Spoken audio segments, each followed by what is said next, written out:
Yes sir. ठीक है, चलिए मैं स्क्रीन शेयरिंग करता हूँ।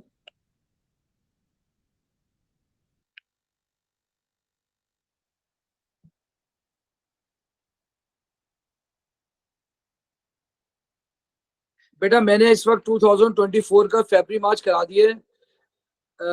मैं इसकी रिकॉर्डिंग भी आपको भेज दूंगा, ठीक है, बल्कि लगा दिए रिकॉर्डिंग मेरे ख्याल में। अब हम जो करने जा रहे हैं वो करने जा रहे हैं, देखिए आपके पास 5 पेपर हैं, समर 21, समर 22, फिर विंटर 21, विंटर 22, और फिर आपके पास है फरवरी मार्च। क्या आपको मेरी बात समझ आ रही है? मैं आपको करवाने जा रहा हूं मई जून वेरिएंट 22, जो आपका अपना वेरिएंट है। अजीम स्टार्ट करें बेटे? जी सर, रिकॉर्डिंग शुरू हो गई है। ठीक है, रिकॉर्डिंग स्टार्ट हो गई है ना बेटे? जी सर। चले ठीक है, मैंने कुछ पेपर सॉल्व किया हुआ है आपकी आसानी के लिए। आपको, आप देखिए आपको एक डेटा दिया हुआ है, इसमें मैग्नीशियम, फास्फोरस, सोडियम क्लोराइड और सल्फर। बताइए मैग्नीशियम में कौन सी बॉन्डिंग होती है? मेटालिक। मेटालिक, मेटालिक बॉन्डिंग होती है। बताइए फास्फोरस का स्ट्रक्चर क्या होता है? Simple molecular. Simple simple molecular structure होता है, P4। बताइए सोडियम क्लोराइड कौन सी बॉन्डिंग होती है? आयोनिक आयनिक। बताइए सल्फर का स्ट्रक्चर क्या है? S8। सिंपल क्या आपको मेरी बात समझ आ रही है? बताइए मैग्नीशियम में कौन सी बॉन्डिंग होगी? Metallic metallic. बताइए सोडियम क्लोराइड में कौन सी बॉन्डिंग होगी? आयोनिक। अबे क्या बच्चों वाला सवाल पूछा है इन्होंने, बात समझ आ गई? जी सर। अब अगला क्वेश्चन है, explain the difference in the melting point of magnesium and sodium chloride. बताइए कि अगर आपने पास पेपर खोला हुआ है तो बताइए कितने मार्क्स का क्वेश्चन है? 1 मार्क का है सर। 1 मार्क का क्वेश्चन है। बताएं किसका मेल्टिंग पॉइंट ज्यादा है, मैग्नीशियम का या सोडियम क्लोराइड का? सोडियम NaCl का सर। क्लोराइड का। बताइए सोडियम क्लोराइड में कौन सी बॉन्डिंग है? आयनिक। Ionic sir. जी और सर। मैग्नीशियम में कौन सी बॉन्डिंग है? मेटालिक। मेटालिक। मेटालिक।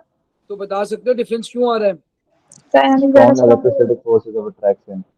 तो इसका मतलब ये हुआ कि आयनिक बॉन्ड ज्यादा स्ट्रॉन्गर है, जभी तो जी सर। जब मेल्टिंग पॉइंट ज्यादा है इसका। यही कह रही है ना अलीजे? जी सर। आइए देखते हैं क्या लिखा है।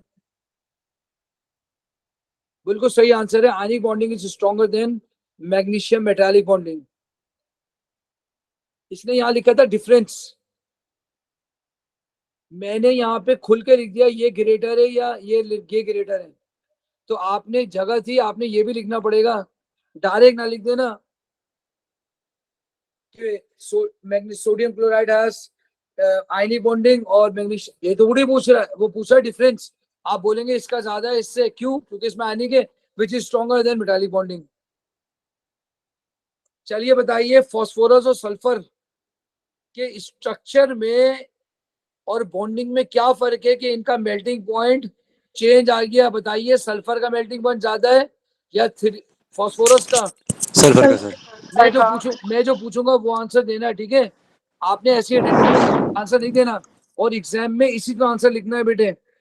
बताइए बताइए कितने मार्क का क्वेश्चन है हसन? 2 मार्क का है सर। इसका मतलब है 2 डिफरेंट पॉइंट लिखने हैं, सही है? बताइए किसका मेल्टिंग पॉइंट ज्यादा है? सल्फर का सर। सल्फर का। बताइए सल्फर में कितने इलेक्ट्रॉन होते हैं? 16। 8 इलेक्ट्रॉन होते हैं, 16 होते हैं? 16 सर, 8 ऑक्सीजन में होते हैं। ठीक है जी, तो 16 8 128। 128 इलेक्ट्रॉन है इसके अंदर। बताएं फास्फोरस में कितने इलेक्ट्रॉन है? 15। 15 4 60। बताएं किसमें ज्यादा इलेक्ट्रॉन है? सल्फर के अंदर सर। सल्फर में। तो बताइए इन दोनों में कौन सी बॉन्डिंग होगी? डाइपोल। बिल्कुल ही गलत कहा आपने। वैंडरवॉल। वैंडरवॉल। वैंडरवॉल होगी। हसन क्या कर रहे हो बेटा? हसन क्या सर इसमें फोन क्लब है? नहीं सर, मैं कह रहा था इंस्टेंटेनियस डाइपोल नहीं होगा इसके अंदर। तो आपने आपने डाइपोल डाइपोल बोले। डाइपोल डाइपोल का मतलब होता है परमानेंट डाइपोल डाइपोल। आप बोले induce, temporary induce dipole dipole, ये वही पूरा कहना नाम है ना। सर, वही कहना चाह रहा था मैं। सही है, इंड्यूस डाइपोल होगा सर। आपने आप एग्जाम दे रहे हैं हसन, प्लीज। ठीक है, चले हसन दोबारा बोले। P4 और एसिड में कौन सी बॉन्डिंग है बेटे? Van der Waals. Van der Waals intermolecular force of attraction है, पूरा लिखना हमेशा। पास वक्त वैंडरवॉल नहीं लिखा होता मार्किंग स्कीम में, खाली लिखा होता इंटरमोलिक्यूलर। तो बताओ इन दोनों में कौन सी बॉन्डिंग है? Van der Waals intermolecular. Van der Waals intermolecular force of attraction. बताइए किसमें इलेक्ट्रॉन ज्यादा है? सल्फर में। किसके वैंडरवॉल ज्यादा होगी? सल्फर की। किसका मेल्टिंग पॉइंट ज्यादा होगा? सल्फर का। आइए देखते हैं क्या लिखा हुआ है। इसमें लिखा है sulphur exist in acid form, phosphorus exists in P4 form. Acid has more electron than P4. More electron, more E strong temporary induced dipole dipole. More electron, strong temporary induced dipole dipole forces than phosphorus. क्या आपको मेरी बात समझ आ रही है? अच्छा sir, ठीक है सर। यहाँ पे स्ट्रक्चर और बॉन्डिंग जब हम हमसे पूछता है तो हम रिगार्डलेस हम ये बोलते हैं सिंपल, कोवैलेंट, इस तरह बोलते हैं। तो इसके अंदर हमने ऊपर से मेंशन पहले क्यों नहीं किया? अच्छा आप मुझे बताइए हमें क्या लिखना चाहिए था? नहीं मतलब ये बात तो आएगी, लेकिन क्योंकि उसने स्ट्रक्चर बॉन्डिंग बोला है तो सिंपल, कोवैलेंट अपने सेफ साइड के लिए मेंशन ना कर लें। अगर आपने सिंपल कोवैलेंट लिखा, ठीक है, मेरी बात गौर से सुनिएगा, उसने लिखा है in term of bonding, in term of structure, ठीक है। तो अगर आप simple both are simple molecular, तो डिफरेंस क्यों आया? तो ये गलत हो जाएगा ना। जी सर, वो तो सही है, ठीक है। तो भाई बॉन्डिंग बात तो, समझ लेकिन आती? वैन डर वाल्स बॉन्ड थोड़ी ना है, वो तो इंटरमॉलिक्यूलर फोर्स है। देखिए मेरी बात सुने, इंटरमॉलिक्यूलर बॉन्डिंग नहीं होती। We have two types of we have two types of bonding, intermolecular और इंट्रामॉलिक्यूलर, सही है, सही है। ठीक है। तो आप चाहें तो इंटरमॉलिक्यूलर का लफ्ज भी लिख दें इसमें, temporary induced dipole dipole intermolecular forces, ठीक है। सर ठीक। देखिए अगर हो सकता है इस वाले पेपर में ना लिखा हो, लेकिन बहुत से पेपर में उसने ऐसे लिखा intermolecular, intermolecular dipole inter sir molecular forces then phosphorus. जी बोले। यहाँ तो उसने वही लिखा है जो आपने लिखा है, इंस्टेंटेनियस और इंड्यूस डाइपोल वगैरह। बस सही है भाई, इंटरमॉलिक्यूलर एहतियातन लिखते हैं, क्या पता किसी पेपर में ऐसा आ जाए। अच्छा अगला क्वेश्चन है डिफाइन इलेक्ट्रोनेगेटिविटी। बोले। Ability of an atom to attract electron bond pair towards itself. Ability of an atom to attract bond pair to itself. Toward itself, ठीक है। दोनों ने एक जुमला नहीं बोला, इन अ covalent bond.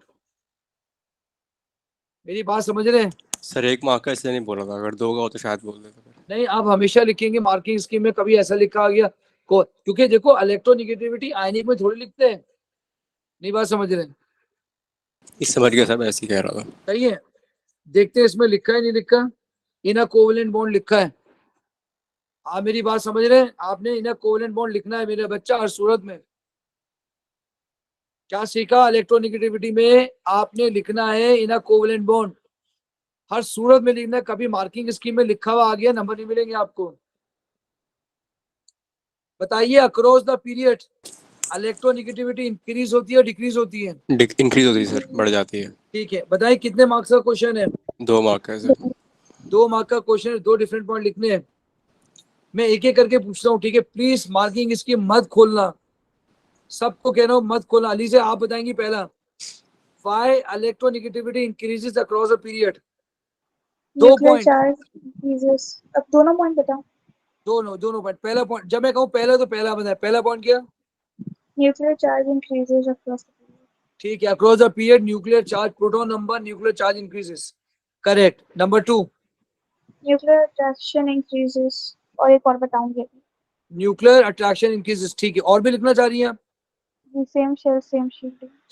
Same shell same shielding, बिल्कुल सही है। हसन आप बोले, क्या बोल रहे हैं? सर सेम पॉइंट्स ही बोले थे मैं। नहीं, बोले बोले बोले, दोबारा बोले बेटा। सर प्रोटॉन में बढ़ जाएगा तो उसकी वजह से न्यूक्लियर अट्रैक्शन और चार्ज बढ़ जाएगा। एग्जाम में जो लिखेंगे वो लोग बोले जैसे उन्होंने बोला ना बेटे। Sir across the period proton में बढ़ जाएगा, ठीक है, न्यूक्लियर अट्रैक्शन बढ़ जाएगी न्यूक्लियर अट्रैक्शन बढ़ जाएगी अक्रॉस द पीरियड। क्योंकि न्यूक्लियर चार्ज ही बढ़ जाएगा आपका। हाँ, न्यूक्लियर चार्ज आपने पहले बोल दिया। और आपकी शेल और शील्डिंग रिमेन सेम। शेल और शेल रिमेनिंग सेम। 2 नंबर का सवाल है, 3 पॉइंट लिखे हैं। सही बात है। Across the period proton number increases, nuclear charge nuclear attraction increases, same shell same shielding, as nuclear attraction increases electron negative increases. क्या बात है, देखो अलीजे, तुम लोग सब मेरे जैसा सोच रहे हो। इसका मतलब है माशाल्लाह माशाल्लाह सही जा रहे हैं हम।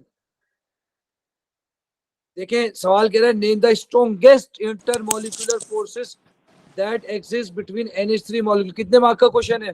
1 मार्क का सर, एज बॉन्डिंग आएगी sir. H hydrogen bond, bonding. H bonding आएगी। अच्छा बोले अलीजे, क्या है क्या शेरोस? Hydrogen bonding sir. Hydrogen bonding, ठीक है, देखते हैं हाइड्रोजन बॉन्डिंग। हाइड्रोजन बॉन्डिंग, अगला क्वेश्चन है draw a diagram to show the formation of strongest intermolecular forces between 2 molecule of NH3, include any relevant lone pair of electron and dipole. कितने mark का question है? 2 mark का है sir. चलिए अलीजे आप बताएं, नहीं नहीं शेरोज आप बताएं, 2 मार्क्स सर कैसे हासिल करेंगे, आप क्या करेंगे? सर 2 NH3 के मॉलिक्यूल्स बनाएंगे और फिर उन दो दोनों के बीच में दो हाइड्रोजन दो बॉन्डिंग शो NH3 करेंगे। के दो, आप मुझे कहेंगे, मैं लिख रहा हूँ, ठीक है। 2 NH3 के मॉलिक्यूल बनाएंगे, बना दिए, फिर और फिर सर उन दोनों के बीच में हाइड्रोजन बॉन्डिंग शो करेंगे। ऐसे सर शायद H2N करेंगे ना, क्या या कह रहे हैं? H2H करेंगे या H2N करेंगे। देखिए मेरी बात सुने, हाइड्रोजन बॉन्डिंग बनाने का तरीका ये है, सुन ले और से।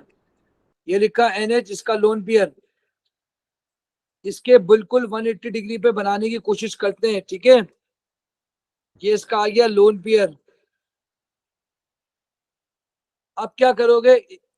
नेगेटिव सर पॉजिटिव, नेगेटिव, एक मिनट रुको ना, नेगेटिव पॉजिटिव, टोटल 4 चार्जेस दिखाओगे, 4 चार्जेस।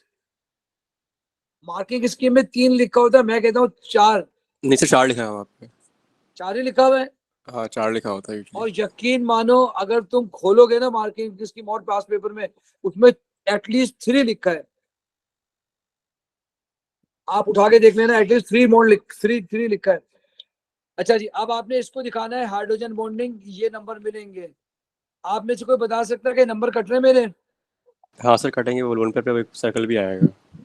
लोन सर पेयर पे क्या लोन आएगा? पेयर से हम पॉजिटिव तक तो ले जाते हैं ना, लोन पेयर से दिखाते हैं। हाँ हाँ, तो आपने लोन पेयर से, अच्छा लोन पेयर से दिखाया सर। देखो ना लोन पेयर, अच्छा लोन पेयर से हाइड्रोजन बॉन्डिंग दिखाते हैं, ठीक है। ये लीजिए, आपने कहा लोन पेयर हटा दें, यहाँ लगा लें लोन पेयर, ये लें। अब बोले, और कोई सर एरर नजर आ रहा है? नहीं आ रहा, बोले। आइए चेक करते हैं। बिल्कुल आपने सही कहा, ये देखें, एक नेगेटिव, एक पॉजिटिव, एक नेगेटिव, एक 4 दिखा दिए। लोन पेयर से हाइड्रोजन तक के ये बॉन्डिंग दिखाई, दूसरा नंबर। हाइड्रोजन बॉन्डिंग लिख दी, तीसरा नंबर। मैक्सिमम 3 मार्क्स के लिए क्वेश्चन आया हुआ है। बोले कि आपको ये बात समझ आ गई है? जी सर। जी सर। चलिए आगे बढ़ते हैं। अगला क्वेश्चन है the melting point of ice and ammonia are shown in table 1.2। ये देखिए, क्या आप बता सकते हैं किसका मेल्टिंग पॉइंट ज्यादा है? आइस का सर, आइस का ज्यादा, क्यों? क्योंकि ऑक्सीजन ज़्यादा इलेक्ट्रोनेगेटिव नाइट्रोजन से और ये इसीलिए कौन सी वो। ये कौन सी आइस है? पानी वाली आइस है ना? हाँ सर, ठीक है, बताओ बताओ इसका मेल्टिंग पॉइंट क्यों है? क्योंकि ऑक्सीजन ज़्यादा इलेक्ट्रोनेगेटिव है एंग की कंपैरिजन में, तो सर वो दो। ऑक्सीजन के पास ज्यादा लोन पेयर होते हैं। तो वो तो 2 हाइड्रोजन बॉन्ड बना सकते हैं। अच्छा जी, मोर आपको एक मोर खास लोन वर्ड पेयर, सिखाया मोर था, हाइड्रोजन बॉन्डिंग। बताइए, आपको एक खास वर्ड सिखाया था, वो लफ्ज लिखते हैं। अगर एक से ज्यादा बॉन्डिंग हो उसको क्या कहते हैं? हाइड्रोजन बॉन्डिंग एक से ज्यादा, extensive hydrogen bonding. Extensive hydrogen bonding.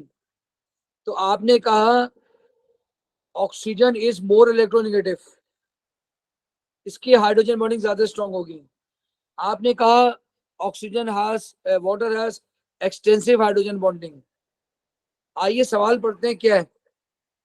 सवाल ये है कि डिफरेंस कितने मार्क का क्वेश्चन है? 2 मार्क का है सर। 2 मार्क का। क्या क्या लिखेंगे एहसान, आप बोलेंगे? इलेक्ट्रोनेगेटिव लिखेंगे सर, और ये लिखेंगे कि पानी जो है वो 2 H बॉन्ड बनाता है पर मॉलिक्यूल। बेटा और मुझे पूरा, हसन मेरा प्यारा बेटा, मुझे पूरा पूरा आंसर बताओ, मैं ये लिखूंगा, ठीक है? सर पहला पॉइंट होगा कि oxygen is more electronegative than nitrogen. ठीक है। और दूसरा होगा जो मैंने लिखा है 2 हाइड्रोजन बॉन्ड्स पर वाटर मॉलिक्यूल कंपेयर टू 1 पर अमोनिया मॉलिक्यूल। सही है। और आप चाहे तो ये वाला ऐड कर लें कि पानी के अंदर ज़्यादा वो होती है, एक्सटेंसिव एच बॉन्डिंग होती है ड्यू टू ये मेरा मेरा अपना ख्याल है, ये ज्यादा अच्छा लफ्ज बोला आखिर में कि water has more extensive hydrogen bonding than ammonia. आइए चेक करते हैं इसमें मार्किंग, मुझे नहीं मालूम मैंने क्या लिखा है। बेटा मैंने लिखा है oxygen is more electronegative than nitrogen, ये हमने डिस्कस किया। Oxygen has 2 hydrogen, 2 lone pair, so hydrogen water can make 2 hydrogen bond with respect to lone pair. Ammonia can make 1 hydrogen bond with respect to 1 lone pair.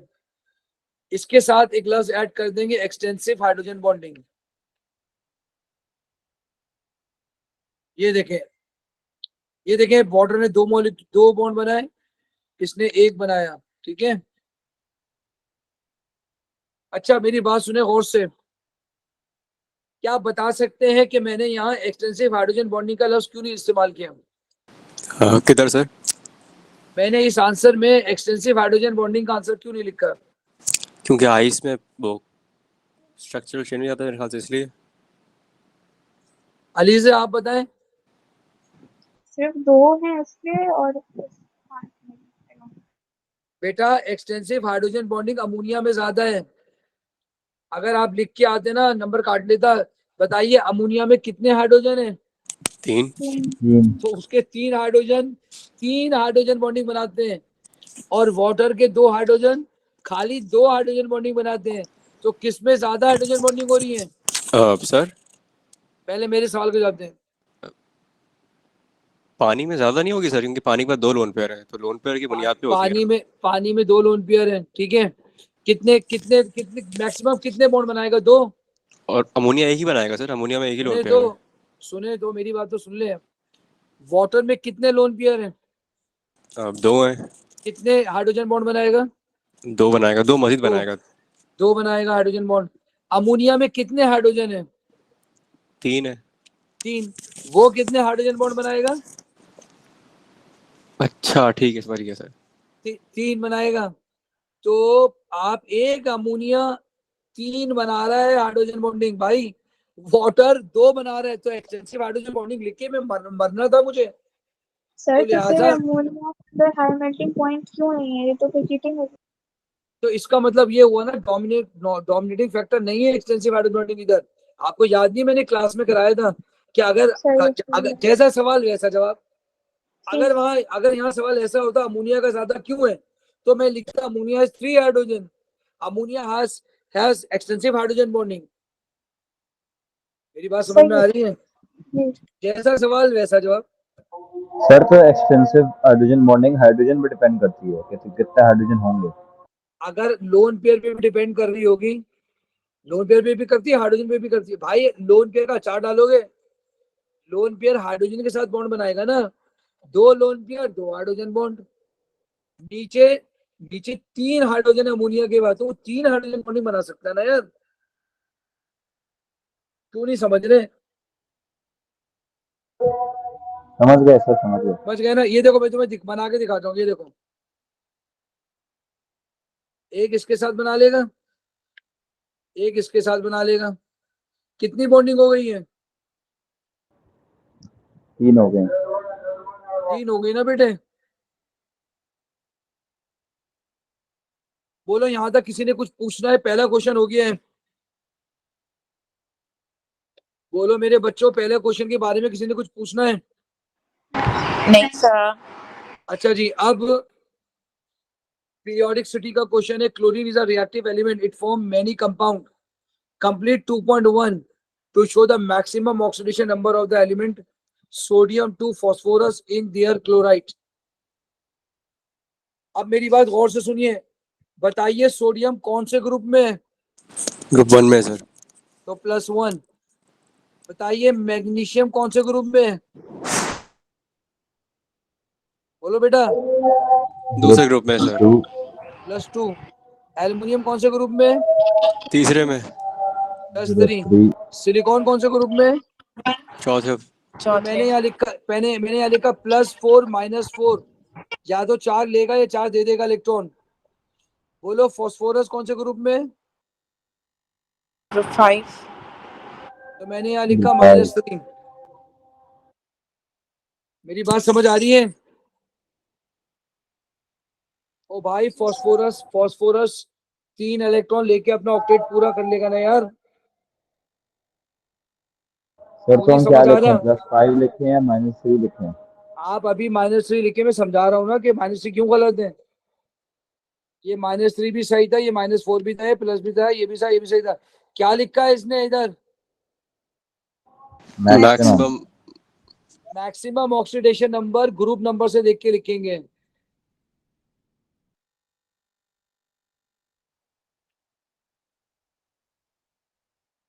बताइए sodium कौन से group में है? 1 में, तो +1।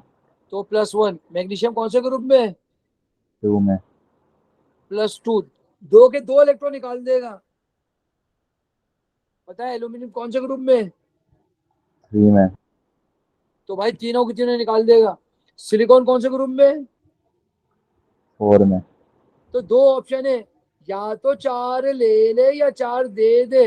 बताओ +4 बड़ा है या -4 बड़ा है? +4। लिहाजा -4 गलत हो जाएगा, +4 सही हो जाएगा। बताइए फास्फोरस कौन से ग्रुप में है? 5। 5। या तो 5 दे दे या 3 ले ले। अगर 5 देगा तो +5 और अगर लेगा तो -3। तो दोनों में से कौन सा बड़ा है? +5। तो मैंने +5 लिखा, -3 नहीं लिखना, लिख के काटा है। बोले बात समझ आ गई है? आए जी बोलो सर। मेरे बच्चों, अगर बात समझ नहीं है बोलो, मैं दोबारा समझाऊंगा। सर समझ आ गई। चलिए अगला क्वेश्चन है, स्टेट व्हाट डिटरमाइंस द। अच्छा मैंने ये नोट किया है कि 2002, 3, 4 वो मुश्किल क्वेश्चन थे, ये आसान क्वेश्चन आ रहे हैं। सर वो आसान नहीं था ज्यादा। सर वो वो आसान बहुत थे, गंदे थे, वो बहुत गंदे हैं। वो बहुत मुश्किल क्वेश्चन है, ये आसान है, इसीलिए मैं पुरानी ये ज्यादा करा रहा था। आज मैं सारी पीडीएफ बना के भेज दूंगा इंशाल्लाह, आज या कल में। State what determine the maximum oxidation number of element in period 3। Number of valence electrons. State what determine the maximum oxidation. क्या बोला आपने? Number of valence electrons. Number of valence electron या ग्रुप नंबर, दोनों सही होगा। Sir group number सही हो सकता है ना सर? ग्रुप नंबर भी सही होता है। हाँ बोले। उसने वहाँ पे सिर्फ उसका पॉइंट वैलिड लिखा हुआ है वैलेंस इलेक्ट्रॉन का। अच्छा उसने वो मना किया ग्रुप नंबर ना लिखो? हाँ मतलब ऐसा कोई लिखा हुआ नहीं है कि, लेकिन उसने खाली एक ही पॉइंट दिया हुआ है वैलेंस इलेक्ट्रॉन्स का। हाँ तो बात तो एक ही, वैलेंस इलेक्ट्रॉन ग्रुप नंबर, जो ग्रुप नंबर होता है ना वही वैलेंस इलेक्ट्रॉन होता है। अब लेकिन मसला ये है, गौर से सुनना, अब एएस में ये हो गया है कि ग्रुप 3 नहीं होता, ग्रुप 13 होता है।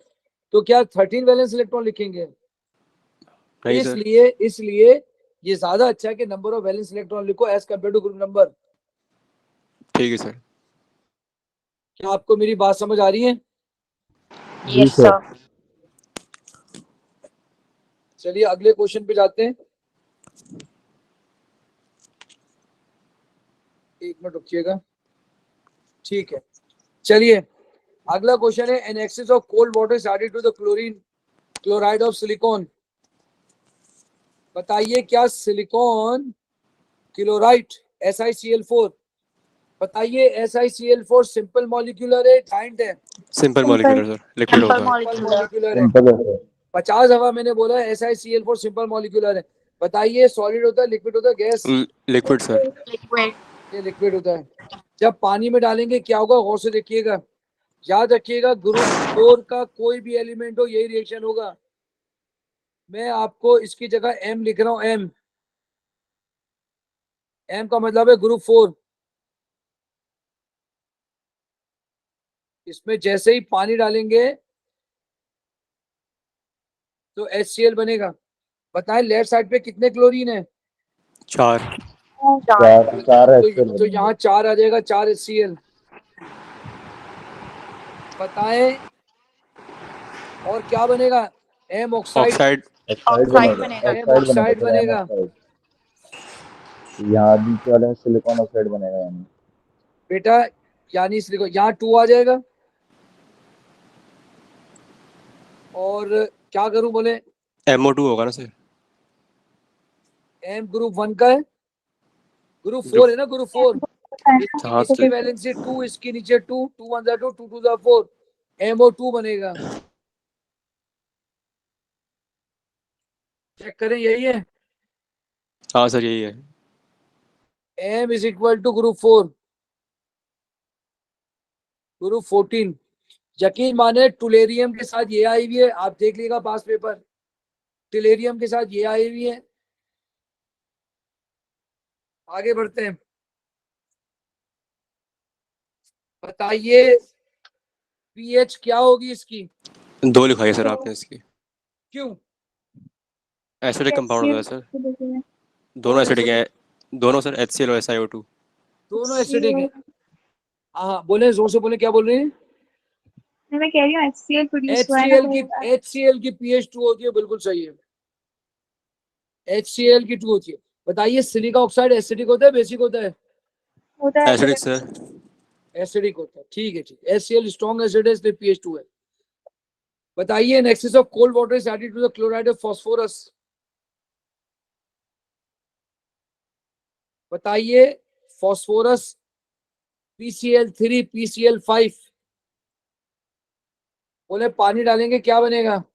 HCl बनेगा और सर H3PO4। PCl3 के साथ सल्फ्यूरस बने, सॉरी वो फास्फोरस नहीं पहुंचा है, फास्फोरिक एसिड और वो जो दूसरा होता है HTPO3।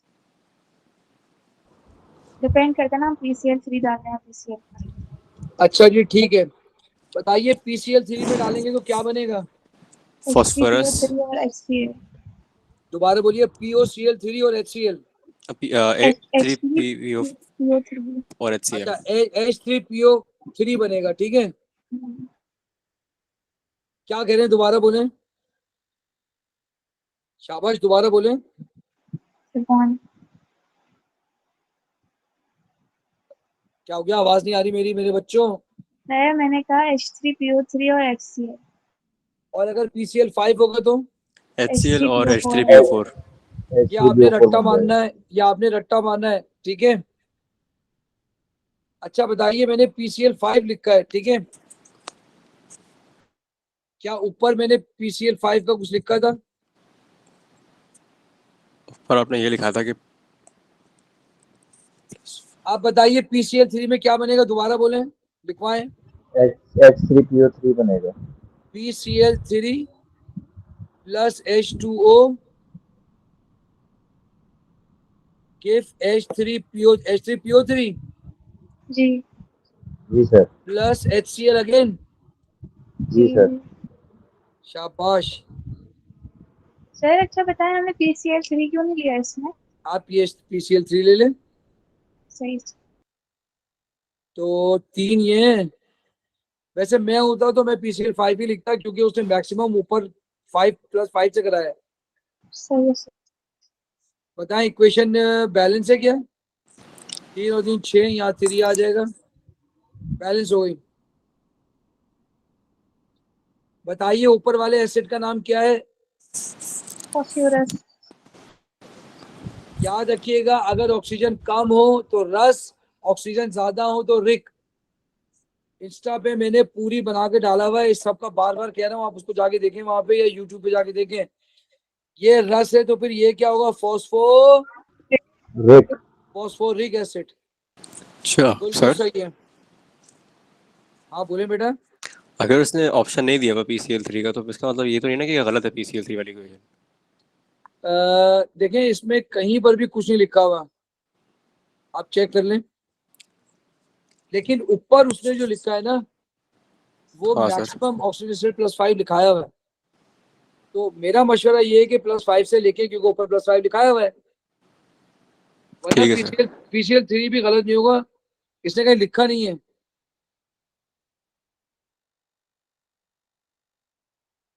चलें, अब बताएं इसकी पीएच क्या होगी इसकी। सर वही 2 होगी सर क्योंकि HCl है। उसी के आसपास होगी सर। एक तो दोनों एसिड हैं तो पीएच कम नहीं होगी, ज्यादा वही होगी। बताएं क्लोरीन को पानी में डालेंगे कौन सा रिएक्शन देगा? डिस्प्रोपोर्शनेशन। Disproportionation reaction. बताएं कौन से दो प्रोडक्ट बनेंगे? HCl और HCl। HOCl और HCl। बिल्कुल सही, डिस्प्रोपोर्शनेशन, बिल्कुल सही है। HOCl और Cl, इधर +1 इधर -1, chlorine is oxidized as well as reduced. Sir ये रिएक्शन रिवर्सिबल नहीं होता? नहीं बेटा, रिवर्सिबल तो नहीं है, मेरी इल्म में तो नहीं है रिवर्सिबिलिटी का, वरना फायदा क्या होगा? स्विमिंग पूल में डालते हैं 1 मिनट में डालेंगे क्लोरीन उड़ जाएगी वापस। बताइए अलीजे, आपको मेरी आवाज आ रही है? जी सर। सोमरो आप मुझे बताएं, अब जो अगला सवाल है वो क्लोरीन हॉट NaOH के साथ है कोल्ड के साथ है? और बताइए कोल्ड का लिखने का तरीका मैंने आपको शॉर्टकट सिखाया है, आप बिल्कुल मुझे एक्सप्लेन करें कैसा शॉर्टकट तरीका होगा कोल्ड वाले में, कोल्ड वाले का, आप मुझे सिखाएं, बोलें।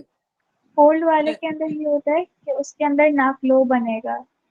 मैं सही क्या बताया। लिखूं? पहले मैं स्टूडेंट हूं आपका, मुझे बताएं कैसे बोलेंगे? NaOH लिखो और मैं क्या लिखूं? Cl2। जी। ठीक है, फिर क्या लिखूं? प्रोडक्ट, है NaCl, पहला प्रोडक्ट NaCl और फिर दूसरा क्या होगा? नाक्लो। नाक्लो। क्या पानी शानी नहीं बनेगा? बनेगा पानी। और पानी बनेगा। एक चेंजिंग करते हैं इसको लिखने के बाद, क्या? और 2 NaOH बस लगा 2 NaOH डालेंगे, ये कोल्ड के साथ हो गया। ठीक है, इक्वेशन खुद ब खुद बैलेंस हो गई। क्लोरीन प्लस NaOH, NaCl, नाक्लो और H2O। इसे ब्लीच भी कहते हैं, NaCl प्लस नाक्लो को ब्लीच भी कहते हैं, ब्लीच है ये, ब्लीच। पास पेपर में आया हुआ एक सवाल है, NaCl प्लस नाक्लो ब्लीच, NaCl प्लस नाक्लो ब्लीच है। चलिए अलीजा, अब मुझे बताएं हॉट के साथ क्या लिखेंगी? और के साथ दोबारा से वही तरह Cl2 और NaOH लिखेंगे। अच्छा 1 मिनट में लिखता हूं, ठीक है, इसको मिटा देंगे बाद में। Cl2 प्लस NaOH, ये हॉट में है, ठीक है। पहला प्रोडक्ट सेम रहेगा NaCl, NaCl, फिर और इसके अंदर नाक्लोट बनेगा, मतलब O3 आ जाएगा। नाक्लोट। अब 8 की आवाज आ रही है, मैंने आपको बोला था यहाँ 3 लिखे, यहाँ +5 लिखे, 5 + 3 8 बन गया, नाम है इसका नाक्लोट। और क्या बनेगा बेटा? और पानी बनेगा। और पानी बनेगा। मैंने बैलेंस करने का आपको एक तरीका बताया था, क्या? इसमें था 365 डेज होते हैं एक साल साल में 365 डेज होते हैं और आखिर में दोबारा 3, में लिखते हैं। ऐसा ही है। जी सर। देखें बैलेंस हो गई और यही इक्वेशन आ गई, सही है। बोलो मेरे बच्चों, बात समझ आ रही है? Yes sir. चलो जी अगला क्वेश्चन आ जाओ। देखो अभी मैंने ब्लीच का नाम लिया है और नीचे ब्लीच आ गया। कह रहा है bleach is used as cleaning product to kill bacteria, it is made by adding compound like sodium chlorate to water. ठीक है, मैंने आपको यहाँ लिख के बता दिया, sodium chlorate plus NaCl bleach होता है। याद रख। अब शिवानी, जी सर। आप मुझे बताइए नाक्लो अगर आयोडीन के साथ डाले जाएं तो कौन सा टेस्ट देता है? अभी कराया है मैंने लैब के अंदर, आपको यहाँ ऑनलाइन में बताएंगे आप, मुझे गुस्सा आ जाएगा, नाराज हो जाऊंगा मैं आपसे। बताइए नाक्लो को जब आयोडीन के साथ डालते हैं, लैब कराइए मैंने आपको ऑनलाइन, कौन सा ऑर्गेनिक का टेस्ट देगा? Sir yellow. उस टेस्ट का नाम क्या होगा? सही बात है, बिल्कुल सही बोला आपने, आयोडोफॉर्म। आयोडोफॉर्म टेस्ट देगा। नाक्लो को सोडियम हाइड्रोक्साइड की तरह भी डाल सकते हैं, आयोडो फॉर्म देगा। चलिए अब आपसे पूछ रहा है, ये अलग से एक्स्ट्रा इंफॉर्मेशन है, अलग से पूछा था इसलिए बेटा। Identify the formula of the ion present in bleach that kills bacteria. Chloride ion sir, ClO negative. Yes, sir. देखिए Florida. देखिए मेरी बात सुने, आपने लिखा नाक्लो, सही है। जब सोडियम पे कौन सा चार्ज है? +1 सर। +1, तो इस पे -1 चार्ज होगा, इसको तोड़ दें तो नाक्लो ClO माइनस। बोले बात समझ आ गई? ठीक है सर। Yes, sir. होगा क्या बेटा, ये ClO माइनस टूटेगा क्लोरीन में और नेसेंट ऑक्सीजन में। ये बैक्टीरिया के जितनी भी ऑक्सीजन है ना, बैक्टीरिया, ये बैक्टीरिया पे अटैक करेगा, बैक्टीरिया को किल कर देगा, बैक्टीरिया की स्किन को ऑक्सीडाइज कर देगा। बैक्टीरिया की स्किन जब ऑक्सीडाइज हो जाएगी तो डेफिनेटली उसको मर ही जाना है। आपको मेरी बात समझ आ रही है? जी सर। नेसेंट ऑक्सीजन बन जाती है, नेसेंट। नेसेंट ऑक्सीजन का मतलब होता है अभी के अभी बनी और मोर रिएक्टिव होती है।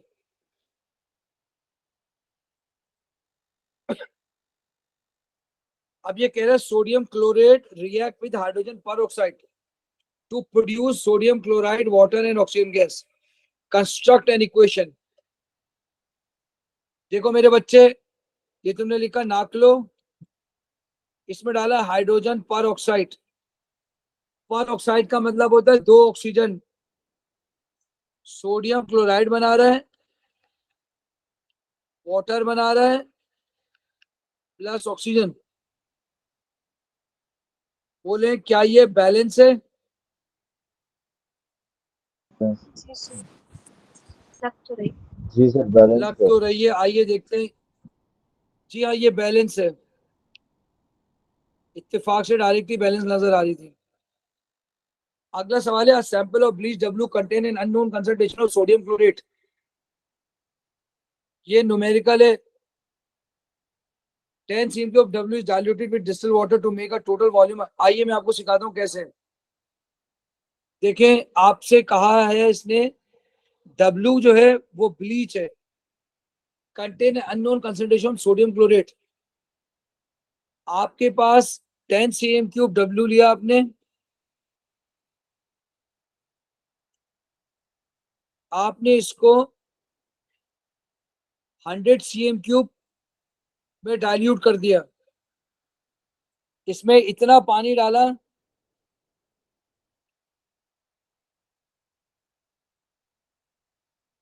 डिस्टिल वाटर डाला, ये डाइल्यूट हो गया 100 cm³ तक।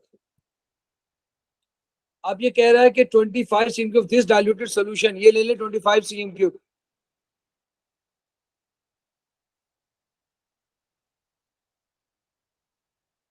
इसके अंदर डाल दें हाइड्रोजन परऑक्साइड।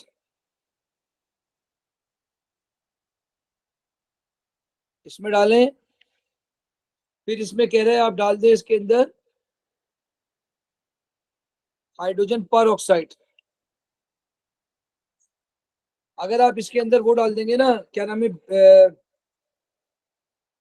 कोई भी चीज डाल दें, सोडियम हाइड्रोक्साइड डाल दें, तो इसके अंदर मैजिक एलिफेंट बनेगा। मैंने कई दफा लैब में करके दिखाया है। H2O2 डालेंगे, उसके बाद इसमें से गैस निकलेगी। आपसे कह रहे हैं उस गैस का वॉल्यूम है 42 सेंटीमीटर क्यूब। इधर से इसने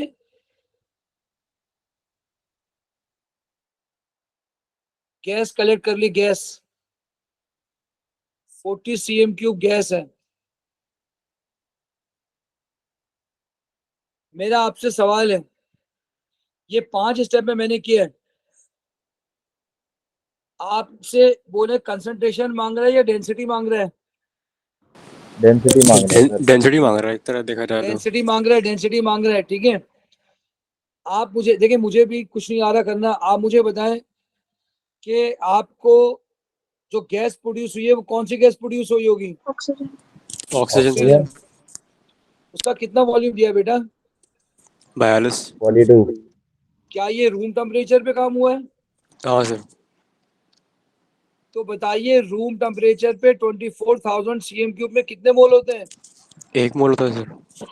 तो 42 सीएम क्यूब में कितने मोल होंगे बेटा? क्रॉस मल्टीप्लाई किया, एक्स का आंसर आ गया 0.00175। बोलो क्या ये बात समझ आ रही है?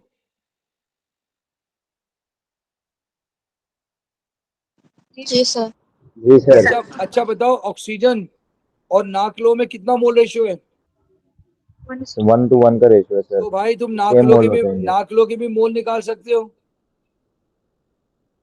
जी सर, वही सोडियम सेम क्लोराइड, होंगे। आपने 1:1 का मोल निकाला, आपने कहा सोडियम क्लोराइड की भी वही मोल है, मसला हल हो गया। बताओ बताओ कितना वॉल्यूम में तुमने किया था? ये देखो, ये जो जितना भी मोल आए वो 25 सीएम क्यूब में आए या 100 में आए? जो तुमने अभी मोल निकाले सोडियम 25 क्लोराइड में के, आए। 25 में आए। 25 में है तो सर। अब 100 में निकालो, क्योंकि 100 का पूछा है ना। बोले 100 में कितने होंगे? 25 में इतने, तो 100 में कितने? क्रॉस मल्टीप्लाई किया, बोले कितना आएगा?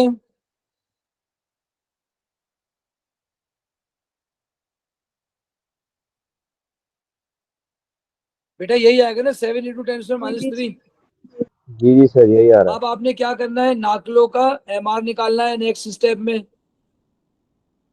ये जो मोल आए ना बेटा, ये मोल आए इन 100 सीएम क्यूब, और ये जो मोल आए यहाँ है इन 25 सीएम क्यूब। बोलो मेरे बच्चे, बात समझ आ रही है? जी सर। जी सर। अगर कंसंट्रेशन का होता तो हम C1 V1 लगाते हैं। सर तो तो हम पहले कॉन्सेंट्रेशन निकाल नहीं सकते थे, कॉन्सेंट्रेशन से निकाल के आ रहे हैं उससे। अगर आप कंसंट्रेशन से निकाल लेते तो निकाल सकते थे वैसे ही। सही है। मेरे ख्याल में उसमें भी यही आएगा। जी सर, वही आ रही है। ठीक है। अच्छा, असल में मुझे मोल चाहिए थे क्योंकि ग्राम पर डीएम क्यूब चाहिए था, शायद इसलिए मैंने ऐसा किया हो। अब स्टेप 4 में आपने एमआर निकाला।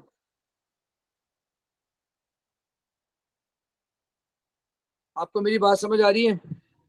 जी सर। चलिए मैं यहीं पे आपको कर देता हूँ, एक आसान तरीका भी है। C1V1 = C2V2। 25 की कंसंट्रेशन थी 1.75 × 10⁻³ C2 निकालना है 100 में। सर लेकिन ये तो आप मोल्स रख रहे हैं ना, कॉन्सेंट्रेशन तो नहीं रखा था। तो इसका मतलब है फिर नहीं करेंगे इस तरीके से। आप मेरी बात समझ रहे हैं? खामखा पंचायत ना करें, वो खामखा गलत ना हो जाए। चलिए अब अगला आ जाए, एमआर निकाला आपने। अब आपने निकालना है कंसंट्रेशन। मोल आपके पास आ गए हैं 7 × 10⁻³ वॉल्यूम आपका W का था 10, मल्टीप्लाई बाय 1000 करके आपने मोल पर डीएम क्यूब निकाल दिया। बोलो मेरे बच्चों, यहां तक बात समझ आ गई है? जी सर। अब आप क्या करेंगे? ये फॉर्मूला लगाएंगे, डेंसिटी इज इक्वल टू, आपको फॉर्मूला याद रखना है डीएमसी, डाउ मेडिकल कॉलेज से डीएमसी। डीएमसी से क्या है? डी से डेंसिटी, एम से एमआर, सी से कंसंट्रेशन। आपने फॉर्मूला लगाया, डेंसिटी आपको गिवन थी, गिवन डेंसिटी निकालनी है। एमआर आपके पास है 74.5। आप इसका एमआर निकालें, नाकलो का एमआर है, नाकलो का 74.5। जब आप इसकी कंसंट्रेशन से मल्टीप्लाई करेंगे आपको डायरेक्ट डेंसिटी आ जाएगी। फॉर्मूला सीख ले, DMC, density is equal to MR multiply by concentration. अब आ जाइए ऑर्गेनिक, ये मैं खुद करवाऊंगा आपको। बताइए स्टेप 1 के अंदर क्या रिएजेंट डाला होगा?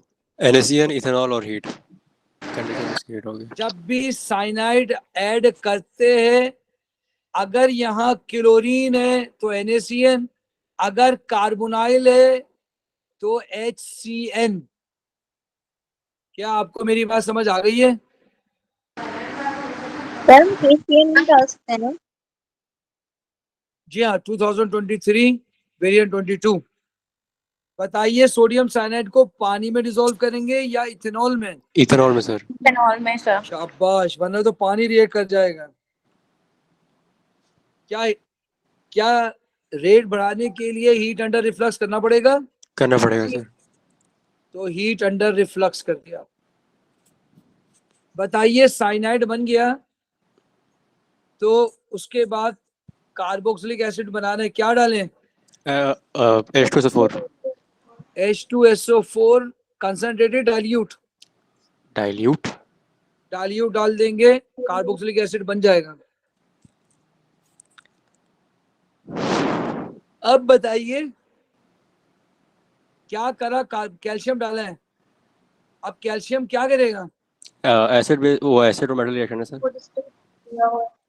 शाबाश। कार्बोक्सिलिक एसिड, देखिए ये मेटल मेटल OH का दुश्मन है। नहीं नहीं नहीं नहीं, OH के H का दुश्मन है। आपको मेरी बात समझ आ रही है? जी सर। तो इसमें बन जाएगा C डबल बॉन्ड O,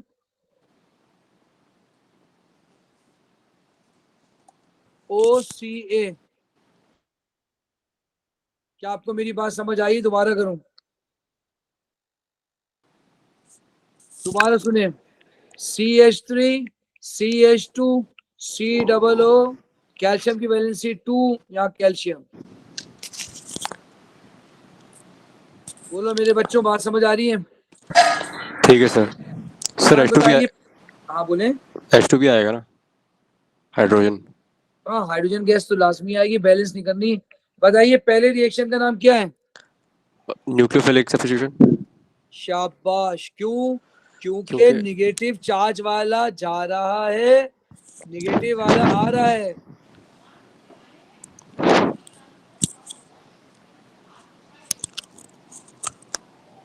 बोले दूसरे वाले का नाम क्या होगा?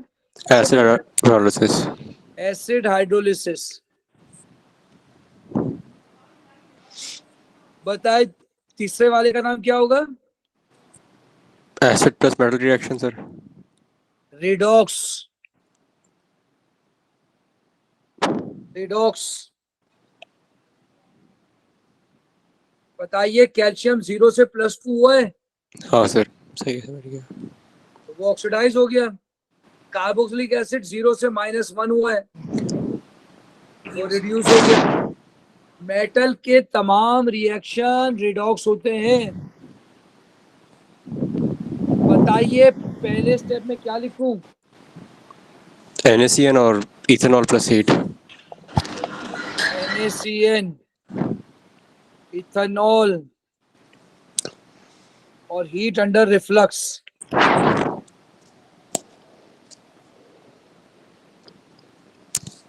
बताएं X का नाम क्या होगा? Propane nitrile. What is? Propane nitrile. X का नाम होगा, 3 कार्बन है, आप पहले लिखेंगे प्रोपेन, फिर लिखेंगे नाइट्राइल। बताएं प्रोपेन नाइट्राइल में E काट के लिखूं या ऐसे लिख दूं? E आएगा सर। E आएगा क्योंकि एक लफ्ज नहीं है, प्रोपेन अलग है नाइट्राइल अलग है। जितने कार्बन लिखे हैं उनको गिने, 1 2 3। 3 कार्बन वाले का नाम प्रोपेन, जब भी नाइट्रोजन हो नाइट्राइल। चलिए अगला है, identify the type of reaction that occurs when dilute acid is added to X in step 2।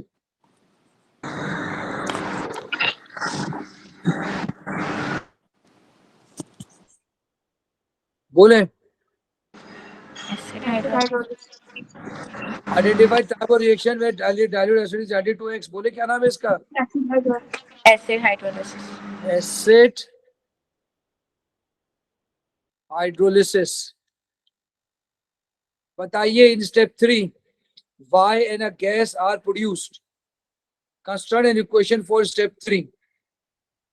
देखिए CH3 CH2 COOH plus calcium give CH3 CH2 COO2 calcium, तो डेफिनेटली इधर 2 आना चाहिए प्लस हाइड्रोजन गैस। सन ठीक है इक्वेशन? हाँ sir ठीक है। अच्छा जी, अगला क्वेश्चन है CH3 CH2 COOH can also be form from propane one ol. बताएं इस रिएक्शन का नाम क्या होगा? ऑक्सीडेशन। ऑक्सीडेशन। बोले K2Cr2O7 डालने के बाद क्या करना पड़ेगा आपको? हीट करना पड़ेगा सर और एसिडिफाइड आएगा सर ये।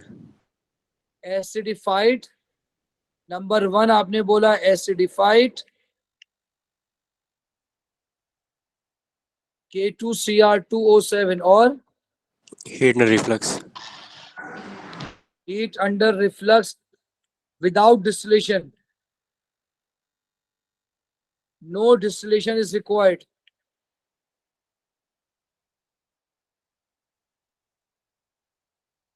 बोले बात समझ आ रही है? अगर आपने डिस्टिलेशन करी तो क्या बन जाएगा फर्स्ट डिग्री अल्कोहल से? एल्डिहाइड बन जाएगा सर।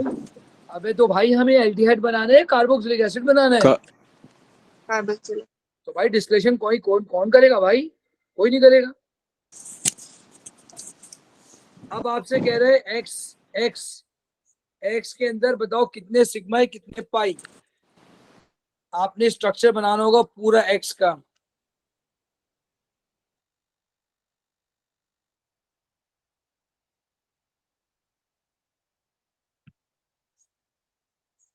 इसका डेटिव बॉन्ड होता है, आपको पता है ना बेटा?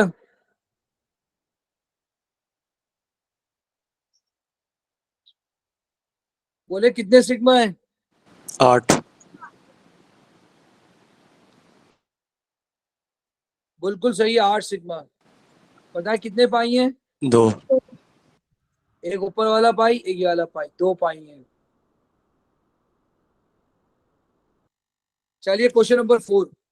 बोले क्वेश्चन नंबर 3 में कुछ पूछना है? नहीं सर। चलिए क्वेश्चन नंबर 4 एनर्जेटिक का है। बॉन्ड एनर्जीज गिवन है आपको, ये नहीं, बॉन्ड एनर्जीज गिवन है। बताइए C2H4 अल्केन है, अल्कीन है, क्या है ये? अल्कीन है सर, इथीन। ये आपने लिखा C2H4, ये आपने पानी का मॉलिक्यूल बनाया, ये अल्कोहल का फॉर्मूला बनाया। बताइए डेल्टा H का फॉर्मूला क्या है? Enthalpy of reactants minus enthalpy products. हाँ बेटा, मैंने आपको बताया था कि इसका अच्छा फॉर्मूला कुछ और है, आप ही से मेरी बात हुई थी। मैंने कहा था शाबाश शाबाश, bond breaking minus bond forming, bond breaking minus bond forming. तो पहले हम करेंगे बॉन्ड ब्रेकिंग। बताएं कितने बॉन्ड ब्रेक होंगे CH के? 4। 1 2 3 4, 4 CH4 के बॉन्ड, CH के बॉन्ड ब्रेक होंगे। कितने कार्बन कार्बन के बॉन्ड होंगे ब्रेक? 1 सर। 1। कितने ऑक्सीजन हाइड्रोजन के ब्रेक होंगे? 2। 2। ये देखें मैंने ये लिखा, एक कार्बन 4 CH, एक OH, 2 OH, carbon carbon double bond 610, carbon hydrogen है 410, ऑक्सीजन हाइड्रोजन है 460। आ गया बॉन्ड एनर्जी रिक्वायर्ड 3170। बताए फॉर्म कौन कौन से होंगे?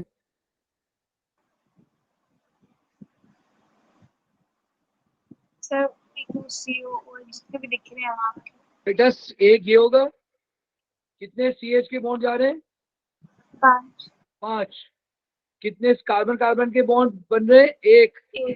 कितना कार्बन ऑक्सीजन का बॉन्ड बन रहा है? 1। कितना ऑक्सीजन हाइड्रोजन का बॉन्ड बन रहा है? 1। ये देखिए 5 कार्बन हाइड्रोजन, एक OH, एक कार्बन कार्बन, एक कार्बन ऑक्सीजन, इन सब की वैल्यूज डाली। अब फॉर्मूला लिखाया delta is equal to energy required divided by energy released.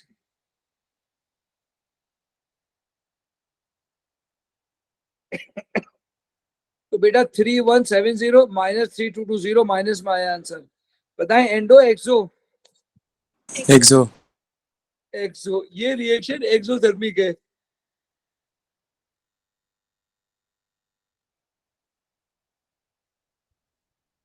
बोले यहां तक बात समझ आ गई है? जी सर। अब ये कह रहे हैं जो आपको रिएक्शन बने ना ये इक्विलिब्रियम में। अब ये कह रहे हैं आपसे कि reduce the effect of increasing the pressure बढ़ाने से क्या होगा? कम नंबर लोअर मोल की साइड पे तो ज्यादा ये मूव हो जाएगा। अच्छा मुझे बताइए कितने मार्क्स का क्वेश्चन है? दो 2 मार्क का क्वेश्चन है। बताएं रिएक्टेंट में कितने मोल हैं? दो दो। प्रोडक्ट में कितने मोल हैं? एक एक। whenever you increase the pressure equilibrium move towards lower less moles. number of moles less mole, lesser mole. So more products C2H5OH will be formed. देखिए effect of increasing pressure, more ethanol will produce, yield increases when, क्या explanation है? when increase the pressure equilibrium move towards lower mole gaseous site, right hand side, ये रहा gaseous।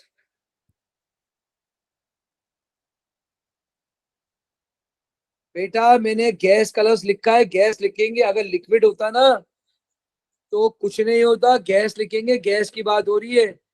Pressure बढ़ाने से सिर्फ gases को consider करेंगे।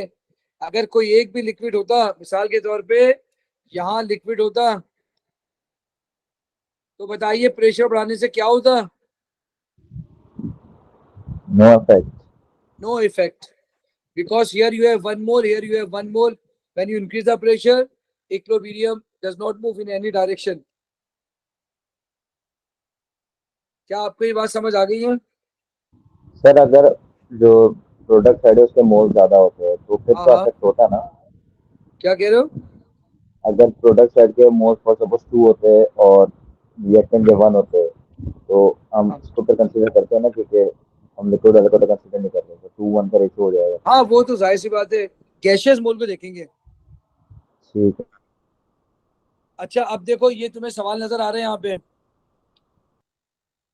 ऐसा मैकेनिज्म कभी भी नहीं आया, फर्स्ट टाइम आया ये।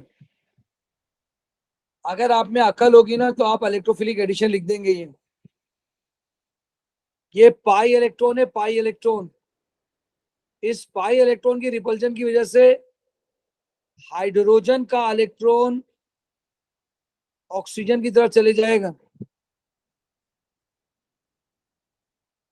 क्या आपको मेरी बात समझ आ रही है? इस ऑक्सीजन पे माइनस डेल्टा चार्ज आ जाएगा, इस पे पॉजिटिव चार्ज आ जाएगा। ये एरो इन्होंने पहले से बनाया, बनाने की जरूरत ही नहीं है। बोले आपको मेरी बात समझ आ रही है? Yes sir. बताइए पहला स्टेप स्लो होता है फास्ट? स्लो। स्लो होता है, पहला स्टेप स्लो हो गया। बताइए क्या ये हाइड्रोजन इस पे अटैच हो गया? जी और ये कार्बोकेटाइन इंटरमीडिएट बन गया, बाकी ये पूरा मॉलिक्यूल ये आ गया।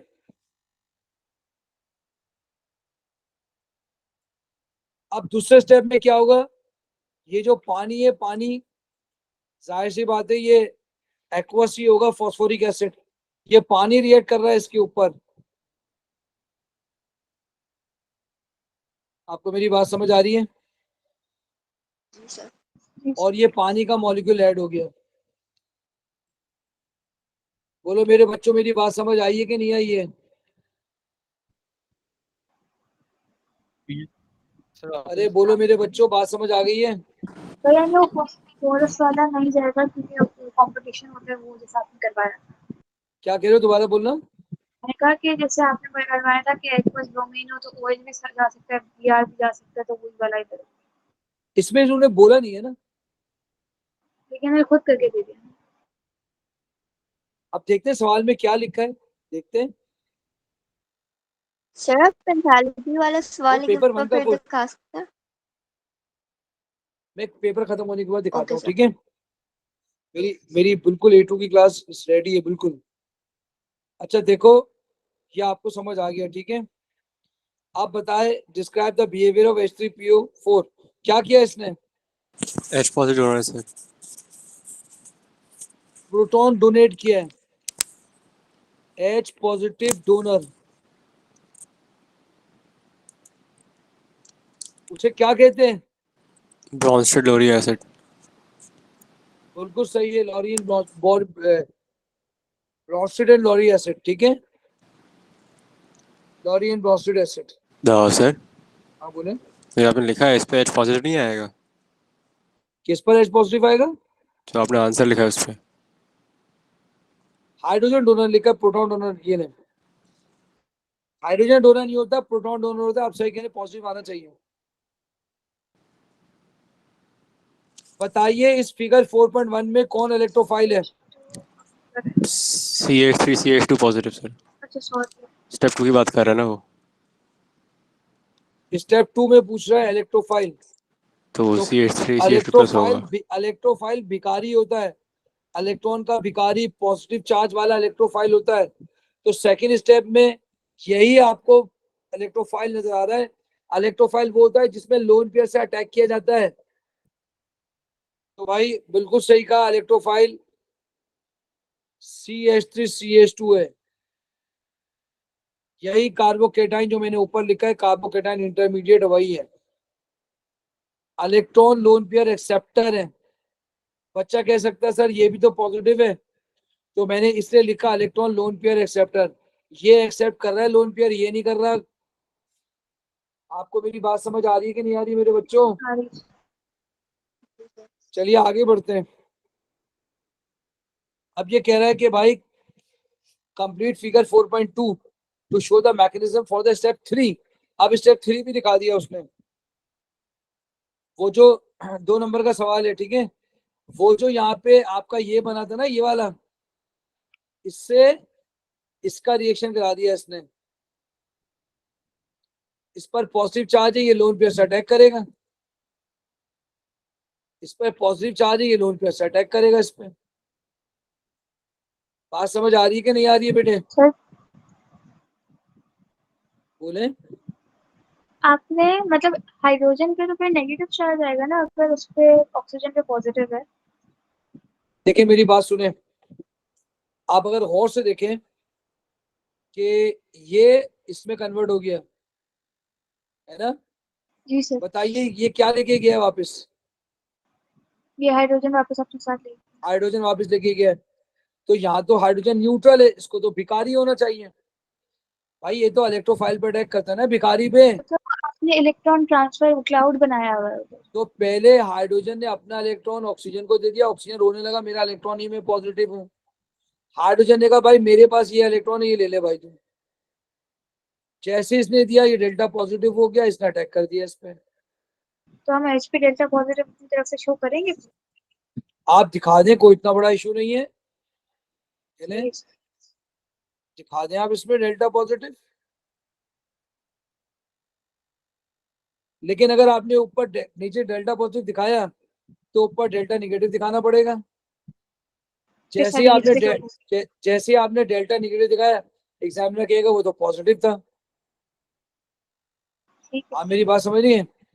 तो इसलिए मैंने इसमें डेल्टा पॉजिटिव नहीं दिखाया। आपको मेरी बात समझ आ रही है? सिर्फ ये दिखाया है कि हाइड्रोजन अपना इलेक्ट्रॉन इसको दे रहा है, जैसे ही दे रहा है ये पॉजिटिव इस पर अटैक हो गया। बोलो मेरे बच्चों, बात समझ आ गई है? Yes, sir. बताओ how catalyst affect the reaction. Speed of the rate Lowers of down the reaction. activation energy. भाई आपने बोला एनर्जी ऑफ कैटलिस्ट क्या करता है?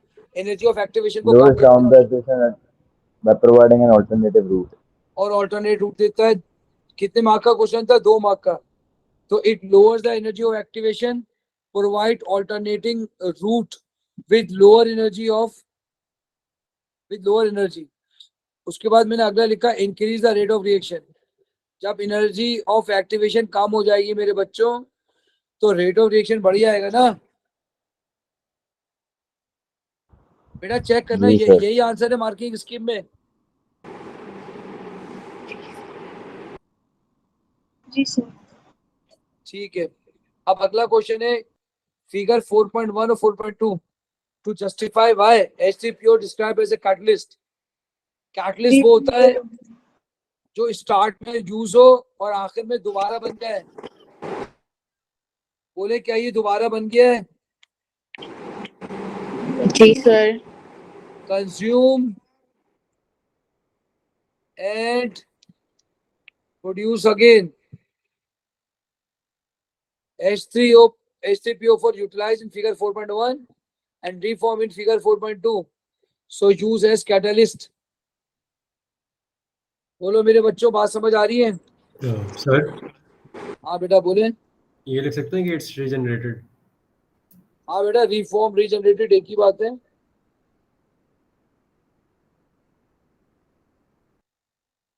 बोलो मेरे बच्चों, बात समझ आ रही है? जी सर। चले जी नेक्स्ट। अगला सवाल है बेटा, propene also react with steam, a mixture of organic products is produced. Explain why propane 2-ol is produced in the higher heat.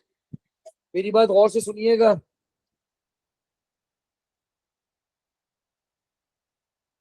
ओह, ये देखिए ब्लैंक पेज में काम कर रहा हूं मैं, ये ऊपर ही करता हूं। क्या आपको ये प्रोपीन नजर आ रहा है? बोलो बेटा। जी सर। जी सर। बेटा प्रोपीन में आपने क्या किया? स्टीम के साथ रिएक्ट कराया। आपको याद है मैंने कहा था कि ये जो डबल बॉन्ड है, एक ऑप्शन ये, इस पे हाइड्रोजन, इस पे प्लस चार्ज, इस पर हाइड्रोजन, इस पर प्लस चार्ज। ये देखें, इस पे हाइड्रोजन, इस पर प्लस चार्ज। दूसरा ऑप्शन है इस पर प्लस चार्ज और इस पर हाइड्रोजन। बोलो ऐसी बात है? जी। अब बताओ, ये जो प्लस चार्ज है ये कार्बन कितने कार्बन से अटैच है? ये 2 कार्बन से। जिस कार्बन पे पॉजिटिव चार्ज है वो 2 कार्बन से अटैच है। बताओ ये कार्बन जो पॉजिटिव, वो कितने कार्बन से अटैच है? एक से सर। 1 से अटैच है। इसलिए इसका नाम है फर्स्ट डिग्री कार्बोकेटाइन, इसका नाम है सेकंड डिग्री कार्बोकेटाइन। बोलो बात समझ आ गई है? जी सर। बोले, इसलिए मैंने लिखा है propane 2-ol is form from second degree carbocation. अब जाहिर सी बात है दूसरे कार्बन पे OH अटैच होगा ना यार। क्यों नहीं समझ रहे? बात समझ आ रही है? और यहाँ पहले कार्बन पे लगेगा, इसका नाम है प्रोपेन 1-ol, इसका नाम है प्रोपेन 2-ol। वही आंसर लिखा है, propane 2-ol is form from second degree carbocation, propane 1-ol is formed from first degree carbocation. Second carbocation is more stable than first degree due to plus I effect, electron donating effect. इसके साथ 2 methyl group लगे। याद रख लेना, जब भी alkyne से कोई भी प्रोडक्ट पूछे कि भाई 2 प्रोडक्ट है, उसकी हाई यील्ड क्यों है, तो यही जुमला लिखोगे, second degree carbocation is more stable then first degree. Second degree carbocation is stable bye electron donating plus I inductive effect. बोलो मेरे बच्चों, बात समझ आ रही है? जी सर। चलो जी, अगला क्वेश्चन है type of orbital involve in bond.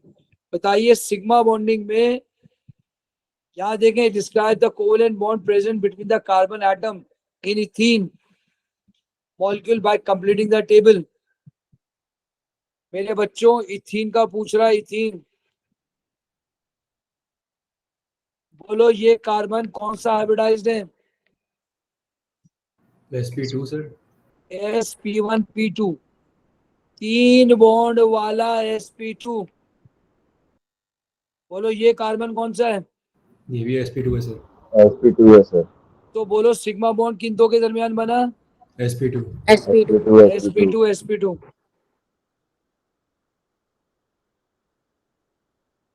How the orbitals overlap? Carbon के आखिरी आखिरी ऑर्बिटल pa के एस है p, तो Yes, sir, px ओवरलैप करेंगे। तुमको मेरी बात समझ आ रही है कि नहीं आ रही है? जी आ रही सर है। आ रही है। जब भी आपसे आपको पता है सिग्मा बॉन्ड बनेगा पहला वाला, तो कार्बन की कॉन्फ़िगरेशन लिखी 1:2 2:2 2p2, ऐसा ही है ना? बोलो बेटा ऐसा ही है ना? फिर एक्साइटेड में तुमने किया था 1:2 2:2 2p3, तो p ऑर्बिटल आ रहा है ना आखिरी में, तो p सिग्मा बॉन्ड px ही बनाएगा ना। बड़ा मुश्किल है तुम लोगों को समझाना। आवाज आ रही है जी मेरी? सर आगे समझ। जी जी सर सर आ समझ गया। गए। अच्छा अच्छा, शाबाश शाबाश शाबाश। बोलो पाई ऑर्बिटल, पाई बॉन्डिंग किससे बनेगी? 2p2 से आई थिंक साइड टू बेटा साइड। बेटा सेकंड शेल है ना सेकंड, हाँ इसलिए मैंने यहाँ 2pz लिख दिया है।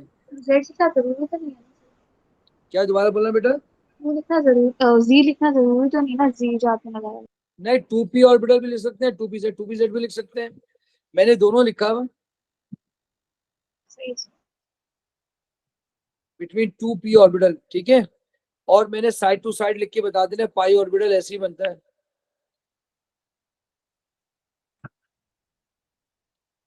बोलो मेरे बच्चों बात समझ आ गई है? बताओ आसान स्ट्रक्चर आइसोमर की definition. Same organelle formula but different structural formula. आज असल में मैं उसमें लग गया ना इलेक्ट्रॉन में, इसलिए शायद क्लास देर हो गई। बताओ इसका स्ट्रक्चर आइसोमर का डेफिनेशन बताना। Compounds having same molecular formula but different structural formula.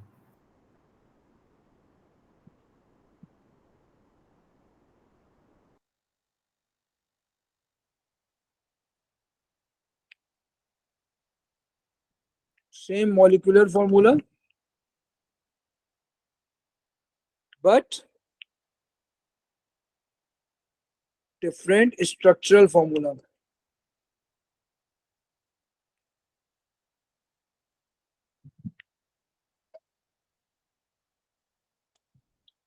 बहुत गौर से देखना, प्रैक्टिकल के हवाले से भी देखना इसको, ठीक है। जल्दी से बताइए कंपाउंड ए 2,4-DNPH के साथ रिएक्ट कर रहा है, क्या पता चल रहा है इसके अंदर? Carbonyl इसका। कार्बन ऑक्सीजन डबल बॉन्ड पता चल रहा है। बी भी दे रहा है, क्या पता चल रहा है? दोनों के अंदर सेम कार्बोनाइल है। बताएं टॉलेस्ट रिएजेंट के साथ ए में सिल्वर मिरर आ रहा है, ये एल्डिहाइड पता चल रहा है, ये कीटोन पता चल रहा है। बताएं अल्कलाइन आयोडीन कौन सा टेस्ट है ये? कीटोन आयोडोफॉर्म, दोनों में नो रिएक्शन, इसका मतलब क्या है? Methyl ketone absent.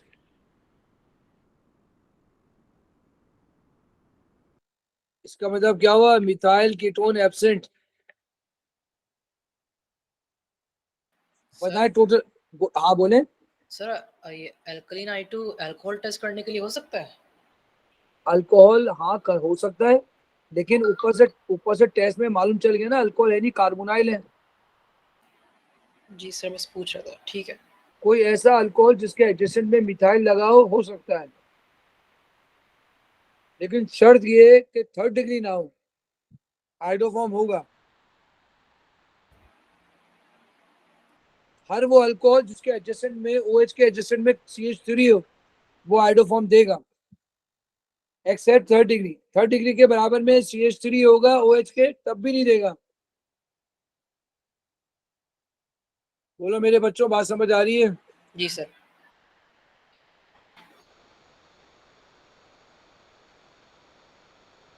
चलिए आगे बढ़ते हैं। अबे name the functional group present in both A and 2, क्या लिखूं? Carbonyl या C double bond हो. कार्बोनाइल ग्रुप या हसन ने कहा C डबल बॉन्ड O। अब देखिएगा स्ट्रक्चर, देखिएगा बेटा कितने कार्बन है, 5. बोले ये प्रेजेंट एब्सेंट। Absent है सर.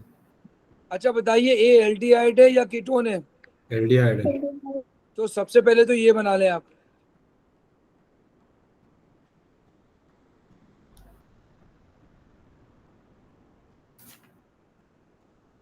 बोले ये बन सकता है, हाँ सर.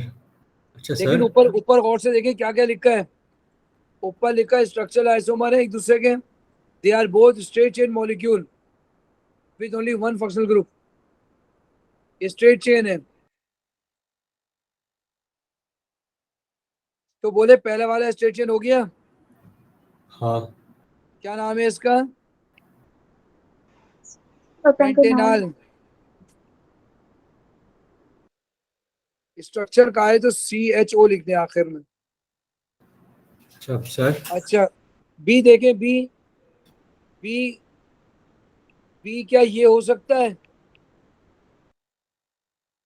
बोले नहीं हो सकता, हाइड्रोफोन। ये नहीं हो सकता, शाबाश। तो फिर ये होगा,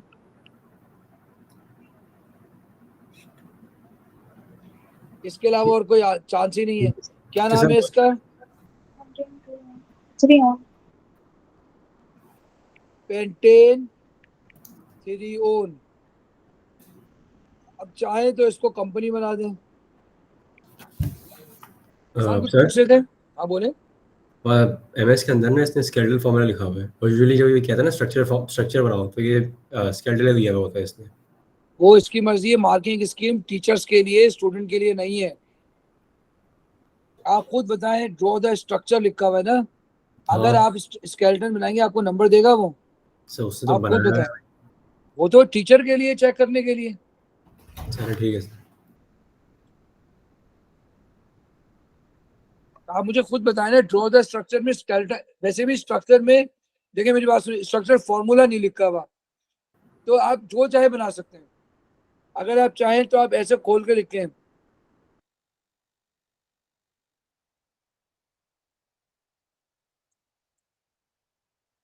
ये भी सही होगा। अगर आप ऐसे खोल के लिख रहे हैं दोनों सही होंगे।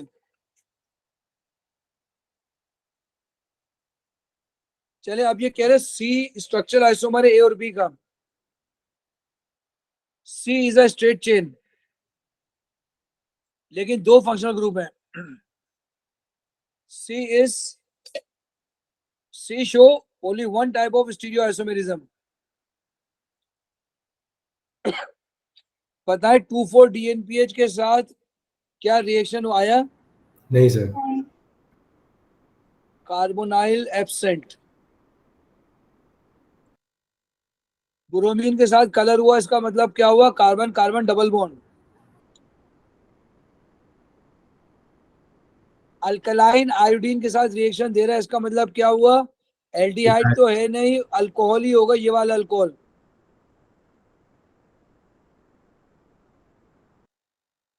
बोलो मेरे बच्चों, बात समझ आ रही है? जी सर। अब स्ट्रक्चर ड्रॉ करना है। 5 कार्बन है,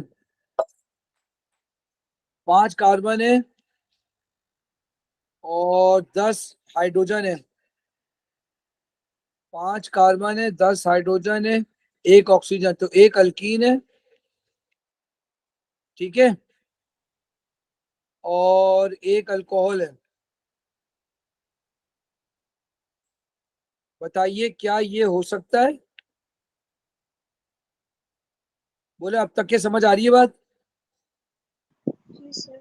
ये वाला ये आ गया, ये वाला ये आ गया।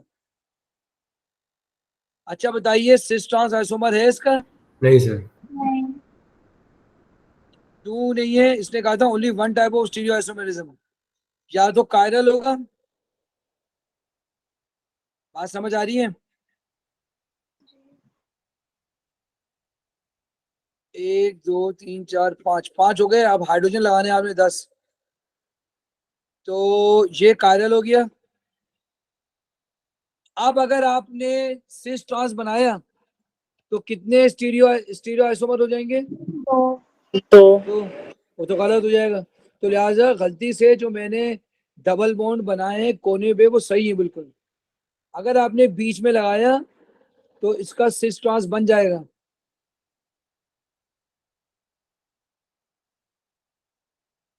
बोलो मेरी बात समझ आ रही है?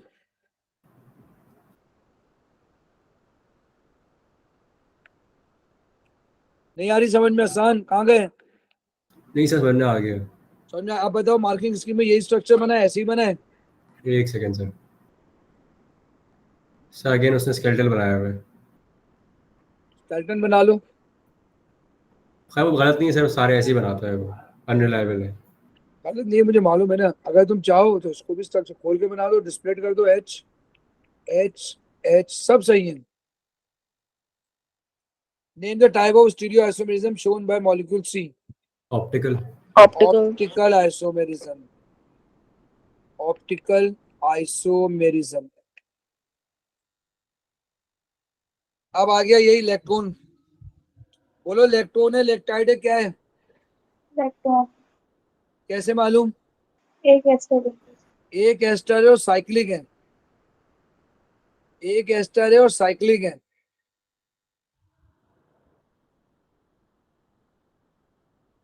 बताइए मैं क्या लिखूं फंक्शनल ग्रुप का नाम? एस्टर।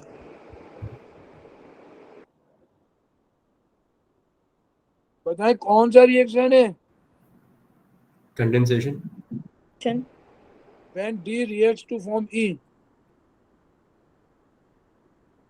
D क्या है भाई? अच्छा डी नीचे बताना है।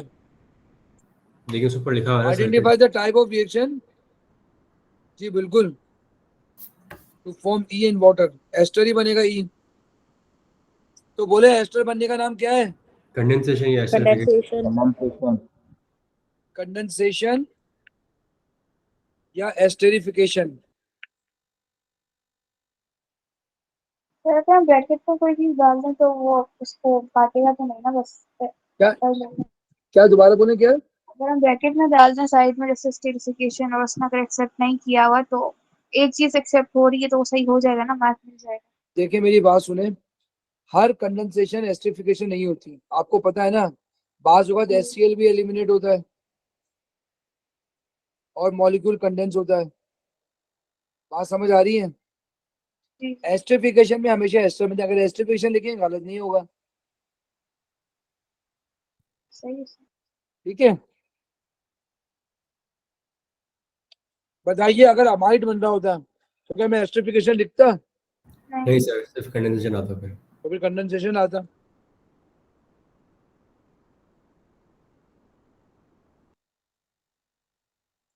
डी किसके साथ रिएक्ट कर रहा है? सल्फ्यूरिक एसिड के साथ, in the presence of sulphuric acid. अब मेरी बात सुने, मैं क्या कर रहा हूँ गौर से देखें।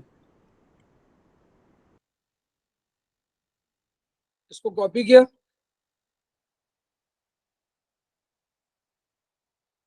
सर जी इसको तोड़ना पड़ेगा ना दो हिस्सों में। सर ये क्या कह रहे हो? पेंटागन बना हुआ है तो मैं कह रहा हूँ इसको तोड़ना पड़ेगा ना दो हिस्सों में, एक अल्कोहल बनेगा और एक कार्बोक्सिलिक एसिड। बेटा मैं 1 मिनट में आपकी बात सुने, मैं A2 की क्लास है ना उनको जवाब दे रहा था। अब आप सुने देखें, ये इलेक्ट्रॉन का उल्टा पूछ रहा है। आपने करना क्या होगा? आपने यहां से बॉन्ड मिटाना है।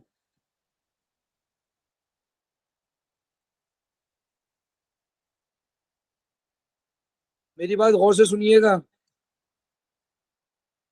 आपने क्या करना है? बॉन्ड मिटाना है।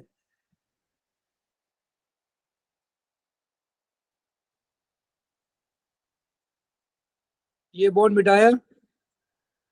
यहाँ H लगाना होगा, यहाँ OH लगाना होगा। बन गया D। देखें ऐसा ही है।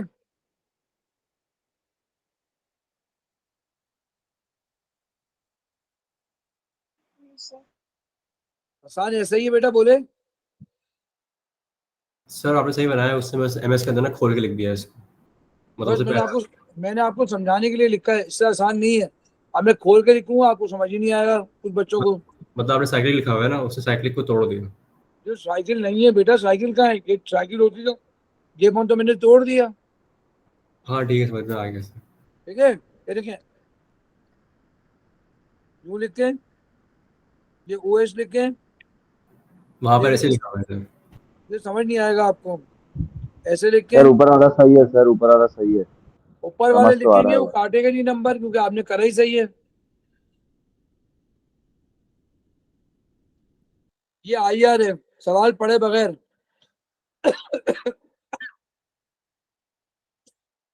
बताइए 1700 पे कौन सी पीक आती है? Carbon C11 C double bond हो। ठीक है बेटा। बताइए 3000 पे कौन सी पीक आती है? CH सर, किसकी आती है? CH। सीएच की। ई का स्ट्रक्चर है, ये आ गया। ठीक है, आपसे पूछ रहा है कि फिगर 5.2 टेबल 5.3 दो डिफरेंसेस बताएं above 1500 in infrared spectrum of D compare to E. D और ई में, ये डी है,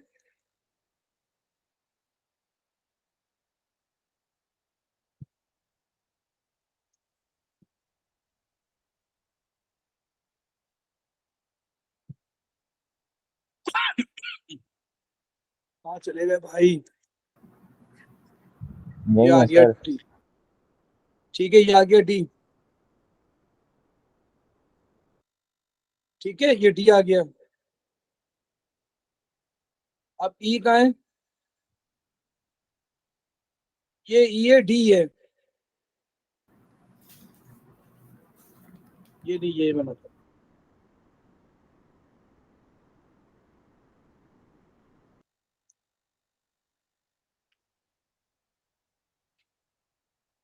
ये डी है,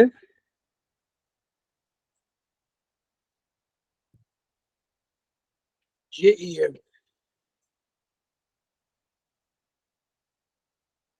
ये ई का स्पेक्ट्रम है।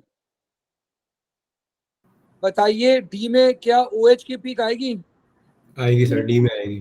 आएगी सर, कितने? डी में आएगी। कार्बोक्सिलिक एसिड की आएगी, अल्कोहल की आएगी? अल्कोहल की आएगी सर, कार्बोक्सिलिक एसिड की भी आएगी सर। सर दोनों की आएगी ना, दोनों ही दोनों की प्रेजेंट है आएगी, सर। दोनों की आएगी। तो रेंज क्या लिखेंगे? 2500 से लेके 3600 तक। ठीक है, तो पहला डिफरेंस है डी हैज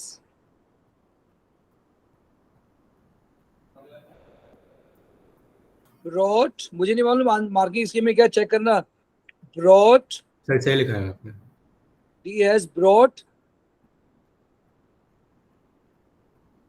स्ट्रॉन्ग पीक 2500 से 3600 सेंटीमीटर इनवर्स, जबकि ई में एब्सेंट है। while absent in E। Sir हाँ बेटा, आपको ये बताना होगा कि ई में कौन सी पी है और डी में नहीं है। हाँ बेटा, तो एक तो बता दिया ना हमने डी का। हाँ, अच्छा, अब आप देखिए वहां पे 1500 एस्टर से की ज्यादा पीक, बताना है। हाँ, एस्टर की पीक होगी ना ई में। एस्टर की होगी या सीएच की पीक होगी? ई में सर एस्टर की पीक होगी ना। एस्टर की पीक कितने पे आती है देखें।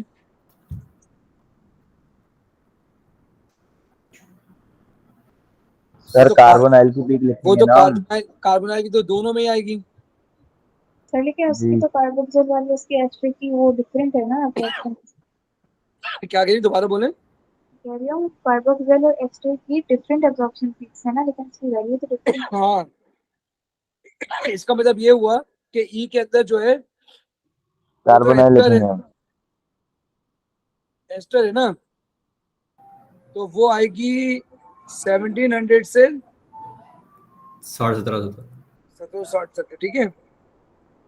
और जबकि कार्बोक्सिलिक एसिड आएगी वो आएगी 1670 से, ये भी ठीक है। अब आप लिखेंगे E has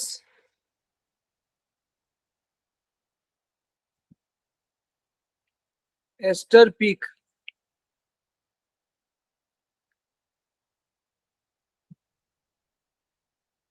$1750, while D has carbonyl। सर हाँ बोले। वो लगा दे CM इनवर्स 1700 के बाद। एक मिनट है, C double bond O peak 1670 1740 CM inverse. बोले इसके अलावा कोई पॉइंट लिखा है और? नहीं ठीक है सर। चलो मेरे बच्चों भाग जाओ, मेरी दूसरी A2 की फॉरेन क्लास है। चलो बेटा, सही। अल्लाह हाफिज़। अल्लाह हाफिज़ सर। सर अल्लाह हाफिज़। क्या बोले, दोबारा बोलिएगा। सर एक दफा एंथैल्पी वाला दिखा दे। एंथैल्पी वाला